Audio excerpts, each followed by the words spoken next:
jam ñelle moɗon bandiraɓe musidɓe tedduɓe rewdiɓe ayango habride yeɓirde Gatamari TV no gonnoɗen gondiɗon kala yon tintinti ɗon kabaruji men jaññade e nder ɗemgal Pulaar ko mantini hande toɓɓe men ene jeeya hen suudu safri town wonduɗo e jum dañi kay tafo kalko fate noppi hay e goddi puƴƴam e wiide kay hohoɓe ɓen on o fuɗɗima guila kay altinowo ɗo ɓeniri final zone no jum riwtama ha sappo e goho e sappo e ɗiɗi taw kay ko final mo ganduɗa jogonno yubbinere ko ñande ko nayi e joyi lewruji ko gonnen caggal kay ɗo gooɓu tambin kala ko fate ganduɗa taftalo ɓalli ɗo e jum ɓe mbiti ɗum ha sahaji ɗi paadi saaha nde ndungu foof ari ɓe mo ganduɗa ko yeeyoɓe tew enen jito hen koye men no hannirta noon saabu e wideɓe jawɗele ɗe ene natta nokku no hannirta ni ɗum saabi noon coggu ngu ene wonanaɓe e kay nafoore tigui ha joni eɗen jokka eɗen gardini kabaruji meɗen kalen e ɓe mo ganduɗa ko jiddoɓe to fannu kay koppereje woni wari weebu ha e joni joni oɗo saaha noon e wideɓe so tawi ndungu ngu naati ko taɗele mawɓe wonandeɓe minen kettana yoɓe meɗe bandiraɓe musidɓe tedduɓe ko ɗum wonno gardini kabaruji meɗen joni joni kattiɗen so ɓenni gal salminago ko jettoru bandiraɓe musidɓe tedduɓe yewoɓe ayango Gatamari TV no gonnon enen gondiɗon kala men mbi onon e jaam eɗen puɗɗoro kabaruji meɗen jaññaji e nder ɗemgal Pulaar suudu safridu towndu wonduɗo e jum oɗo saaha ɓe dañi kay cafro kala ko fati tuƴƴam noppi ha e goddi musoji e wiide kay kamɓe hohoɓe ɓen omo ganduɗa woni docteur Abdoul Aziz Diallo o heeɓi erade kay dendagal bandiraɓe finoɓe ɗo e nder tarinde département de Podor e wiidemo kay golle ɗe puɗɗima caggal no eri jen kettoɗen min komi innete ko Abdoul Aziz Diallo haray pularal ngal e pular gawno seeɗi seeɗa woɓɓe ɓe noon famayɓe woɓɓe no ronka famude haray ilan ari jumuɗo fi ilan adda jumuɗo komi docteur jo fi ñawdugol noppi e kine e daande donc wano joni sen daari wano nawnaje noppi ɗi wano goɗɗo hara nanugol ngol no ɗuyti ko ɗum min innata surdité hara kadi goɗɗo go hara noru ndun tuma yo yalta e mbordi noru ndun tuma yo hara muusay on tigi si yii ɗum ɗo fof haray ko infection ji woni ka noru mo wawi arde ka labtane o ndaara fi noru makko ɗum e kadi noru ndu ka no wawi tunude hara ko tunini tun no wawi mo empesugol nanugol hara kanko o sikka ko nawnare hara ko fi tundi ɗum ɗon fof ko on tigi seeno ka labtane gas ɗumani e kadi nawnaje ɗen kadi no wawi nangude kine ɗen kadi wano ka kine wano ko innete sinusite souvent wonana yimɓe no inna sinusite kala marɗo sinusite ma marɗo amidal ɓe inna ɗum ɗon enzyme haray on tigi ko e seeno ka hôpital jumuɗo traité o fi mum on min opéra e min waɗa ɗuma ma marɗo foro ma marɗo piiji kadi ko hikke muma cancer e ɗuma fof hara ko nawnare nde o ɗumani hawa kan sanza e ma ñamgol ngol no satti haray on tigi no wawi seenade ka hôpital jumuɗo men dara so tawi ko wawa waɗede ɗo ko waɗo si wawata kadi hara o heɓay référence moƴƴo kanko Abdoul Aziz ha joni caggal no huccite e rendugo o heeɓi kay toɗɗade o mo ganduɗa woni cokka makko e wiidemo kay yo artu e nder ɗemgal Pulaar ko ɓuuri hen labde beele bandiraɓe ɓe mbawa kay famde ɗum no hannirta ni hayso tawi ko ɗemgal Pulaar tigui o haalata saabu kay e wiide kay ko gardidi ndi ene wawi kay taw ni jiida e gardidi rendo finongo ɗo ngo ko ɗum saabi caggal no toɗɗi o cukka o wi yo haale nder ɗemgal Pulaar jen kettoɗen. Assalamu aleykum ko Fati Abdoul Sarr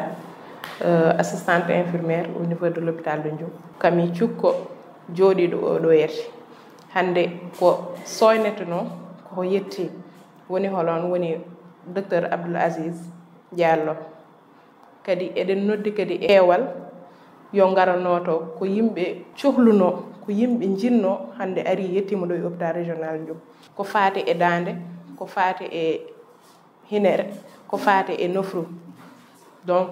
ɗum noon fof eɗen cohluno ɗum ɗo e hôpital Ndioum ari ha yettimo ɗo e men docteur Abdoul Aziz Diallo ari nan ɗo yete kadi ko enen kadi wonani ɗo yete kala mo ganduɗa ne joguino ko jambitto e ko faate ɗum ɗo ne bisimilla mum yo ar docteur Abdoul Aziz nan ɗo yete du lundi au vendredi. Gummuɗen e fannu cellal ngaren e fannu jangde eno walla mbiyen dudal jaabi hatir Cheikh Amidou Kane gongal ɗo e Djoum en heɓini e ñalawma hande o timmode walla mbiyen final taw ko kawguel garmi e ngara hakkude kay dendagal sandaji tawateɓe e ngal dudal e wideɓe kay ɗum ko hitande kala ɓe juɓɓinte ɗum noon ɓe keeɓi kay wadde e juuɗe mabɓe e rade dendagal hohoɓe finoɓe ɗo e nder falde Podor ha tentanma ɗo e nokku Djoum beele kay mbawa waddena juuɗe mumen ha timmude nde wawa kay yuɓɓinede no hannirta ni Awa Gueye kam woni hoorejo jen kettoɗen a préparation min dañi jour ji kewɗi pour wadde préparé wala final o wodat opposé ko équipe SP et en anglais équipe aji ɗi fof mbaɗi un peu compétent et très pertinent e argumentation par ce que kam ɓe fof ɓe tinnima ko heewi pour wadde battre équipe aji goɗɗi ha arde final voilà c'est à dire ko hunde mawde dal ha yaade final par rapport à ça aussi wona ɗum noon tan woni journée janggo amin mbaɗa cosan amin mbaɗa théâtre uji amin mbaɗa aussi sketch amin mbaɗa prestation musicale amin jogui parrain aussi qui va un peu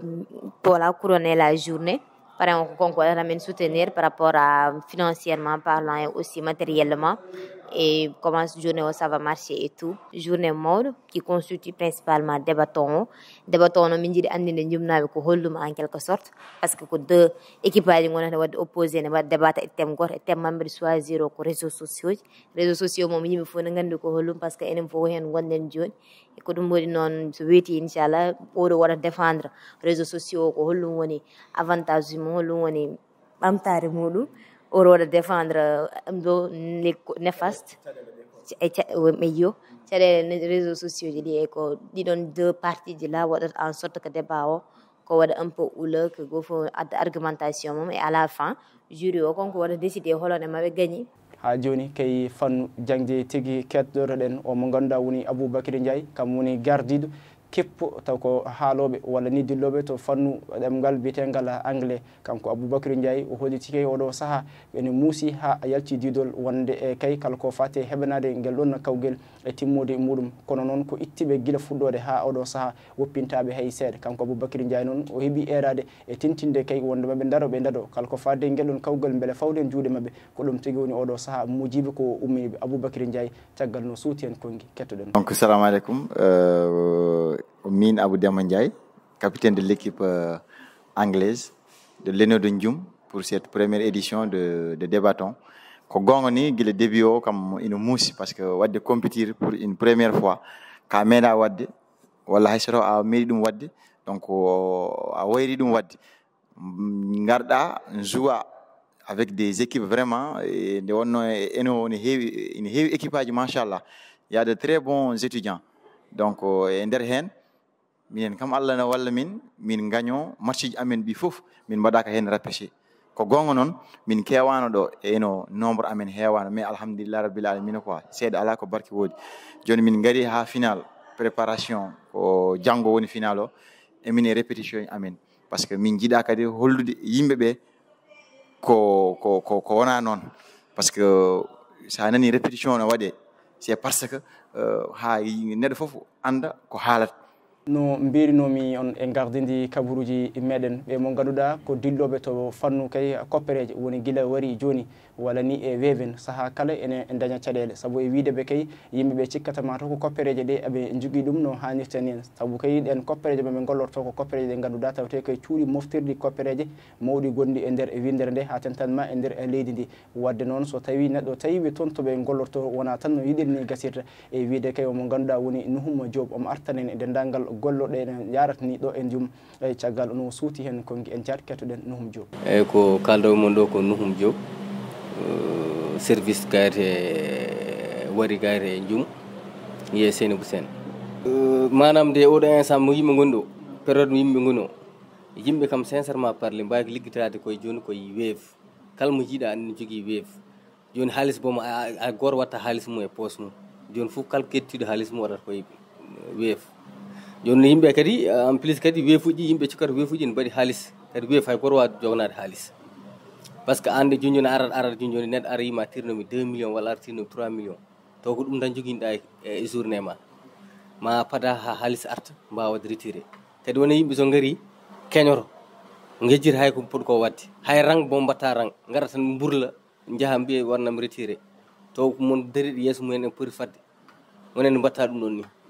kadi ko ɓuri musde weef minen liggoroɓe amin jogui hen caɗele kewɗe des fois amin daña hen des manquant min daña hen des manquant ko minen ettat haalis amin amin mbatta hen min dañani hen komin pori ko dañde